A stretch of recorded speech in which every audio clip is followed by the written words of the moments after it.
Hello everyone.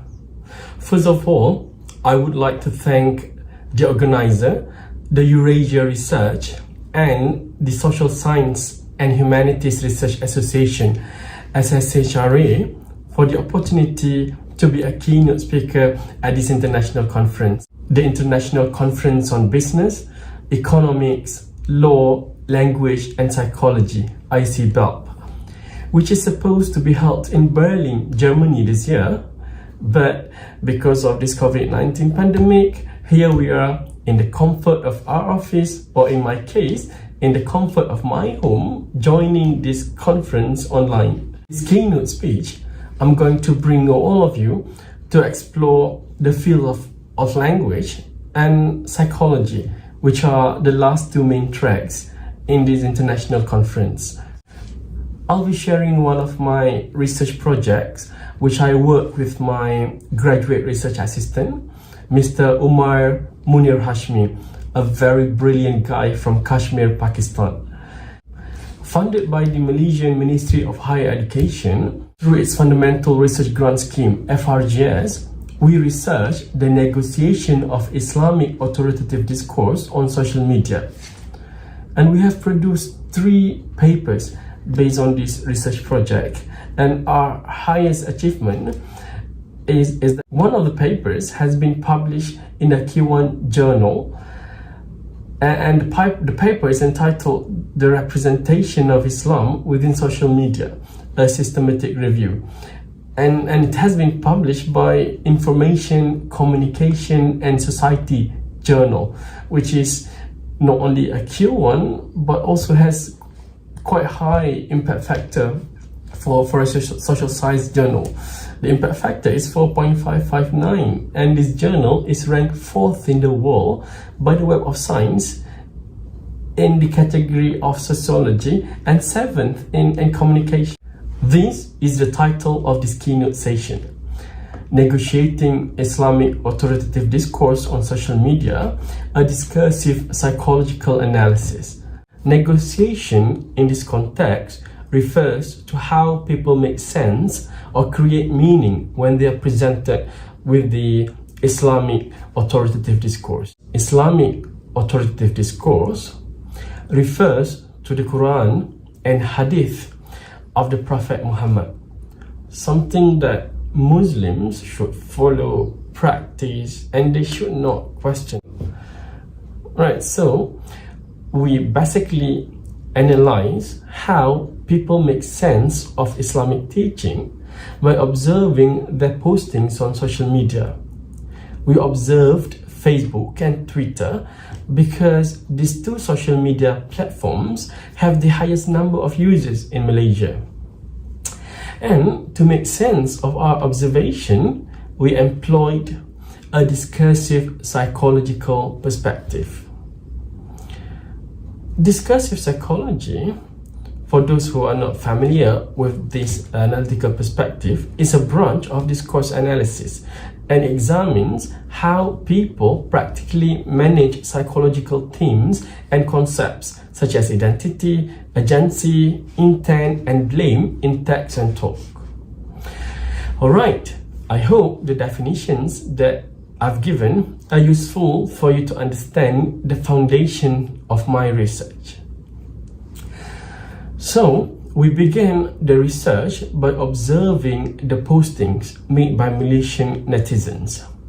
Netizens here refers to the social media users, the users of Facebook and Twitter. We observed the postings which are publicly accessible for 9 months, from April to December 2009. And we found that there are several Islamic concepts which are being negotiated by the netizens. And this includes a hijab wearing, polygamy, and touching or having a dog as a pet. And we also observe that this negotiation of Islamic authoritative discourse does not only take place amongst the Muslims, but also the former Muslims. It is very interesting to note that the former Muslims who already renounced their religion, they still talk about Islam in their daily lives.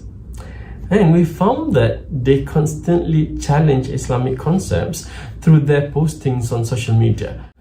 Although we have identified several Islamic concepts which are negotiated on the social media, in this session, I'm going to focus on the negotiation of Islamic authoritative discourse on hijab wearing amongst the female Malaysian former Muslims. From our ethnographic observation, we managed to gather 310 postings from 5 former Muslims which challenge Islam and its principles. And of these, 116 are anti-hijab postings.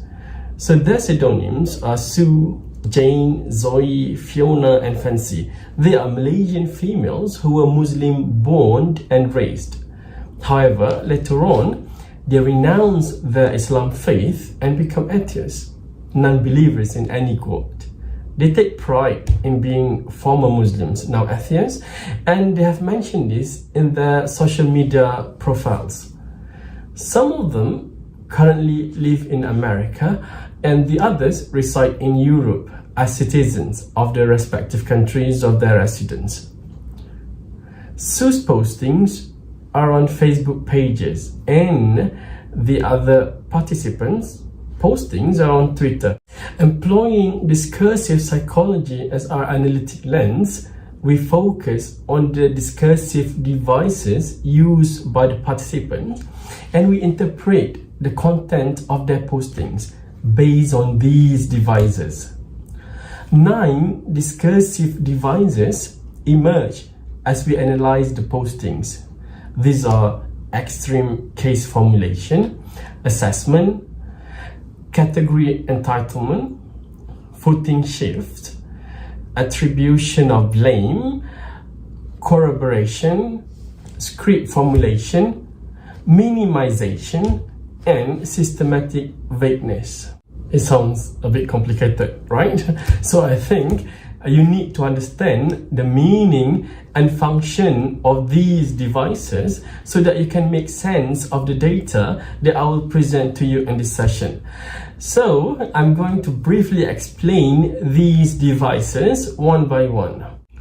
Let's begin with the extreme case formulation. It is identified with the use of words or phrases that take the account to extremes beyond exaggerating or emphasizing something. Right, you can read these researchers if you want to have more information about extreme case formulation, but in other words, you engage in extreme case formulation when you exaggerate things. The second device, assessment. It refers to the personal opinion or reflection which locates the preferences of the individual who utters them. The third device, category entitlement. This is a key way to manage identities during interactions. Entitlement of category to an individual, such as being an expert or having a particular skill, being an ordinary person, belonging to a particular group, or being trustworthy, etc., is managed in order to support or refute a claim during interactional discourse. Right, let's move on to the fourth device, which is footing shift. Footing shift refers to any movement across the participants' roles that occur in the talks or text of the interaction, such as I, and then suddenly change to we, us, our, and all those kind of things. And the fifth device is attribution of blame. This is a social explanation of an event or account with negative consequences. It starts with judgments about causality, personal responsibility, or possible mitigation of the consequences. The sixth device, corroboration. It reports something as if it is supported by an independent source and presenting it as a warrant to build up the factuality of an account. you say that someone has agreed with your opinion or something like that. And the seventh device is the script formulation. This is a description that presents a behavior or event as if it regularly or frequently occurs. And often it is used in interaction to normalize particular behavior by showing it to be a regular or frequent, hence it is a normal occurrence.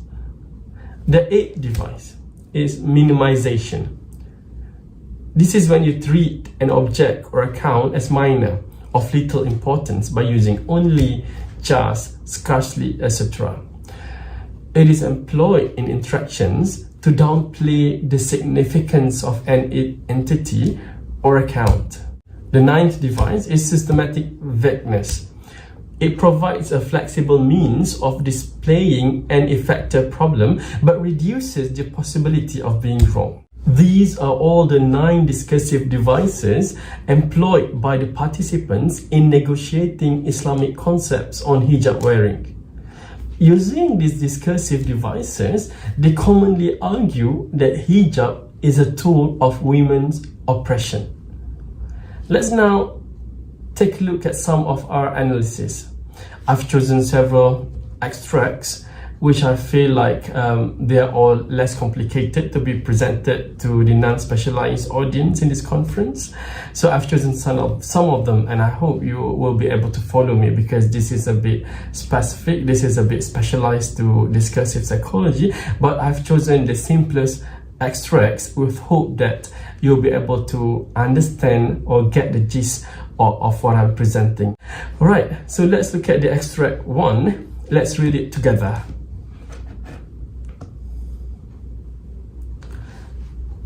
There are many negative impacts of hijab, and one of them is when women who wear the hijab tend to downgrade others and look down at those who don't wear it. Feminism much, right? I thought feminism was about against oppression and women who support each other from being oppressed. The least you can do is question, why is hijab a choice while there are many others who are still in the closet, being afraid to take off their hijab and are fighting against a law forcing them to wear it? You think about it. You can't simply claim that hijab is a choice while it is also a tool to oppress and brainwash people. This extract is particularly interesting for its sequential unfolding of the rebuttal of hijab is a choice. It is posted by Sue, and Sue starts the posting with an objective assessment, claiming that hijab has many negative impacts, but she avoids referring to any noun as responsible for this claim. These objective assessments presents the claim as an accepted and known fact, which needs no warrant to support the claims.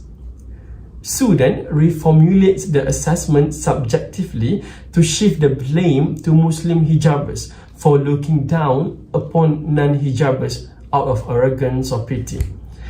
And after giving the initial assessment and confirming it with a second assessment to attribute blame, Sue poses a rhetorical questions which strategically disassociates hijabers from being feminists. This question follows an ironic response where she associates hijab with oppression through category entitlement, suggesting that hijabers are oppressed. The warrant for this category entitlement is given in line 4, where Sue suggests that many closeted women are forced to wear the hijab and they want to get rid of it. This category entitlement to hijab is reinforced when Sue declares that hijab is a tool to oppress and brainwash people in the line 6. In this way, Sue categorizes hijab as one of the tools under the broader category of women's oppressions and argues that feminism and hijab are two opposing practices and cannot coexist. Let's take a look at some other interesting extracts. I've chosen short extracts to be presented so that you will not get confused.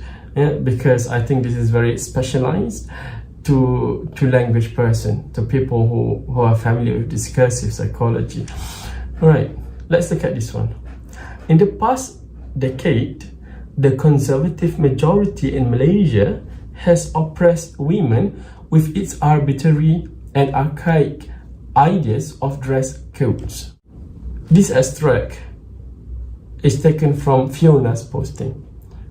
The adjective conservative, arbitrary, and archaic are central to Fiona's opinion that making hijab as a compulsory wearing is based on the outdated and old-fashioned religious teachings.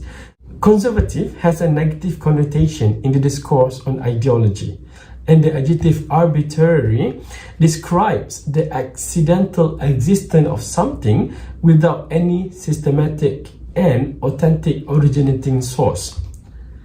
And Fiona also engages in extreme case formulation that the majority of Malaysian conservatives oppress women with their ideas of dress codes. Okay, let's now move on to another posting from Fiona, where she posted that, "Great to speak to a young imam in London this morning who, among other things, does not believe in enforced hijab." So Fiona engaged in corroboration that the imam in London also believed that hijab should not be enforced. The strategic use of corroboration here reduces her accountability on the one hand and serves as a credible warrant for her claim that hijab is forced on women and it's not a choice. The posting here serves to show that she's not prejudiced against Islam and her point of view can concord with Islamic teachings. I found that the extracts, the postings by these former Muslims are very, very strategically constructed. You know, it's not kind of like postings for the mundane purpose. It is a real strategic construction to deliver their ideology of what they don't like about Islam. After analyzing 116 postings from these former Muslims on Facebook and Twitter, we can conclude that the former Muslim atheists, as they tend to refer to themselves, leverage the social media site to promote and enhance anti-hijab ideology through their argumentative written discourse that hijab is a tool of women's oppressions. The posting sometimes offer warrants for the claims made and sometimes offer warrants for the rebuttal of others' claims that hijab is a choice. The discursive psychological lens offers deep insight into the strategic construction of the posting to illustrate how the participants engage in different discursive devices: corroboration, extreme case formulation, script formulation, assessment, second assessment, attribution, and blame assignation.